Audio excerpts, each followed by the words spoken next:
चलिए जानते हैं देश दुनिया की सिलेक्टेड और काम की 25 बड़ी खबरों को। लेकिन उससे पहले अगर आपने अभी तक इस चैनल को सब्सक्राइब नहीं किया तो सब्सक्राइब कर लें और वीडियो को लाइक करना बिल्कुल न भूलें। चीन पर अमित शाह का राहुल गांधी को जवाब, कहा कि कोई हमारी 1 इंच जमीन भी नहीं ले सकता। राहुल गांधी ने कहा था कि चीन बड़ी तैयारी में। भारत चीन सीमा विवाद के बीच केंद्रीय गृह मंत्री अमित शाह ने कहा कि भारत की 1 इंच जमीन पर कोई भी कब्जा नहीं कर सकता। मुझे भारत चीन सीमा की बिल्कुल भी चिंता नहीं है। हमारे आईटीबीपी के जवान सीमा पर गश्त लगा रहे और हमें उन पर पूरा भरोसा है। आरएसएस के मुख्यालय को बम से उड़ाने की धमकी, बम स्क्वाड का सर्च ऑपरेशन जारी। पुलिस कंट्रोल रूम में आया था फोन। महाराष्ट्र के नागपुर में स्थित आरएसएस के मुख्यालय को बम से उड़ाने की धमकी मिली है। इसके बाद आरएसएस मुख्यालय के बाहर सुरक्षा बढ़ा दी गई। डीसीपी जोन 3 गोरख भामरे ने बताया कि पुलिस कंट्रोल रूम में एक फोन आया था। फोन करने वाले शख्स ने महल इलाके में आरएसएस मुख्यालय को बम से उड़ाने की धमकी दी। गुजरात में सांता की पिटाई। गुजरात के अहमदाबाद में चल रहे काकरिया कार्निवल में सांता क्लॉज बनकर 2 लोगों के साथ मारपीट का मामला सामने आया। रात को ये दोनों शख्स सांता की ड्रेस में कार्निवल में पहुंचे थे। इसी दौरान विश्व हिंदू परिषद और बजरंग दल के कार्यकर्ताओं ने दोनों को दौड़ा पीटा। जम्मू कश्मीर के पुंछ में एलओसी के पास सेना का सर्च ऑपरेशन जारी। आतंकियों के छिपे होने की सूचना मिली थी। भारतीय सेना ने जम्मू कश्मीर के पुंछ सेक्टर में नियंत्रण रेखा पर तलाशी अभियान शुरू किया है। अधिकारियों ने कहा कि उन्हें इलाके में आतंकवादियों के छिपे होने की सूचना मिली थी। इसके बाद ये तलाशी अभियान शुरू की गई। तनिषा सुसाइड केस में सीजान की कस्टडी 14 दिन बढ़ाई गई। आरोपी ने कोर्ट से कहा, मेरे बाल ना काटे जाएं। पुलिस बोली, पासपोर्ट छिपा रहा Sheezan. Actress Tanisha Sharma suicide case में मुंबई की बसई कोर्ट ने आरोपी सीजान की कस्टडी 14 दिन के लिए बढ़ा दी है। कोर्ट ने जब उसकी कस्टडी बढ़ाने का आदेश दिया तब सीजान ने अपने बाल ना काटे जाने की मांग रखी थी। इधर पुलिस ने आरोप लगाया कि सीजान पूछताछ में मदद नहीं कर रहा और वो अपने मेल के पासवर्ड भी छिपा रहे। नए साल पर पहाड़ों में बर्फबारी से ठंड बढ़ी। नए साल में जम्मू कश्मीर, श्रीनगर और हिमाचल प्रदेश सहित पहाड़ी इलाकों में बर्फबारी के बाद ठंड और भी बढ़ गई है। पहाड़ों ने बर्फ की चादर ओढ़ ली है। वहीं मैदानी इलाके में तापमान थोड़ा बढ़ा है। मौसम विभाग की माने तो कुछ दिन तक ऐसा मौसम रहने वाला है। वहीं दिल्ली की बात करें तो दिल्ली में अगले कुछ दिन तक कड़ाके की ठंड पड़ने की संभावना है। देश में कोरोना का खतरा। भारत में XBB 1.5 वेरिएंट का पहला केस मिला। अब तक 53 इंटरनेशनल पैसेंजर्स पॉजिटिव पाए गए। देश में कोरोना के मामले लगातार बढ़ रहे। इस बीच गुजरात में पहला XBB 1.5 वेरिएंट का केस मिला है। यह वेरिएंट ओमिक्रॉन का म्यूटेशन है। अमेरिका में यह सबसे तेजी से फैल रहा और वहां अभी तक इसके 40% से ज्यादा मामले हैं।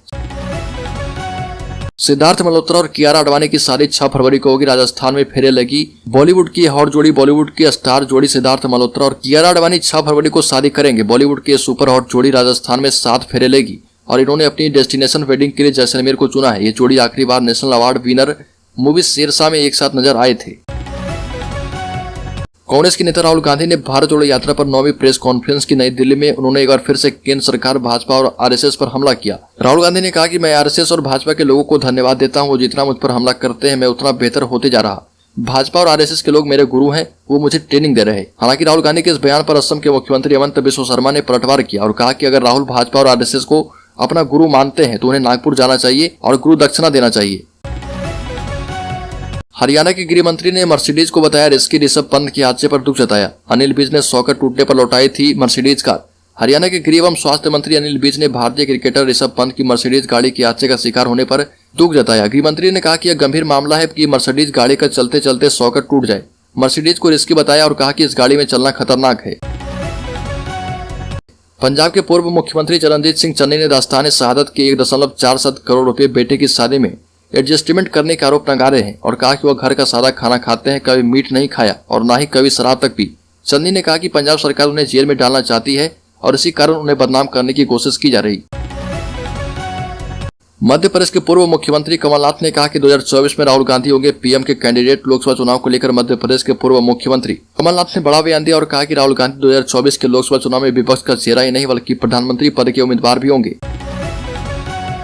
गुलाम नबी आजाद ने कांग्रेस में फिर से वापसी से किया इनकार। कहा कि कुछ नेता ऐसी कहानियां गढ़ते हैं ताकि हमारे जैसे नेताओं का मनोबल टूट जाए। जम्मू कश्मीर के पूर्व मुख्यमंत्री गुलाम नबी आजाद ने कांग्रेस में वापसी की अटकलों पर विराम लगा दिया। गुलाम नबी आजाद ने कहा कि सुनकर हैरान हूं कि मैं कांग्रेस पार्टी में दोबारा शामिल होने जा रहा। दुर्भाग्य से ऐसी कहानियां कांग्रेस पार्टी के कुछ नेता गढ़ते हैं ताकि मेरी पार्टी के नेताओं और कार्यकर्ताओं का मनोबल तोड़ पाए। ब्रिटेन के पीएम ऋषि सुनक ने नववर्ष के संदेश में चेतावनी दी। कहा ब्रिटेन की समस्या 2023 में भी खत्म नहीं होगी। ब्रिटिश प्रधानमंत्री के तौर पर ऋषि सुनक ने अपने प्रथम नववर्ष संदेश में आगाह किया कि ब्रिटेन की समस्याएं 12 महीनों के मुश्किल भरे समय की समाप्ति के बाद 2023 में भी खत्म नहीं होगी। हालांकि उन्होंने कहा कि 2022 में उनकी सरकार ने कड़े लेकिन निष्पक्ष फैसले ले लिए हैं। बिहार के पूर्व उप मुख्यमंत्री सुशील मोदी का बड़ा हमला, कहा नीतीश को किसी ने भाव नहीं दिया, विपक्षी एकता का गुब्बारा फूस हो गया। पीएम पद को लेकर एक बार फिर से बिहार के मुख्यमंत्री नीतीश कुमार ने अपनी बात रखी और साफ तौर पर कह दिया कि वो प्रधानमंत्री पद के दावेदार नहीं है। नीतीश कुमार के इस बयान पर पलटवार करते हुए बीजेपी सांसद सुशील कुमार मोदी ने कहा कि नीतीश कुमार को किसी ने भाव नहीं दिया, विपक्षी एकता का गुब्बारा फूस हो गया है। हरियाणा के पूर्व मुख्यमंत्री और नेता प्रतिपक्ष भूपेंद्र सिंह हुड्डा ने कहा कि बीजेपी जजपा सरकार ने गरीबों के राशन कार्ड और बुजुर्गों की पेंशन में कटौती के लिए परिवार पहचान पत्र को हथियार बना दिया। ये भी बयान में कहा कि बिना किसी जानकारी और जांच के सरकार अंधाधुंध लोगों की पेंशन और राशन रोक रही है।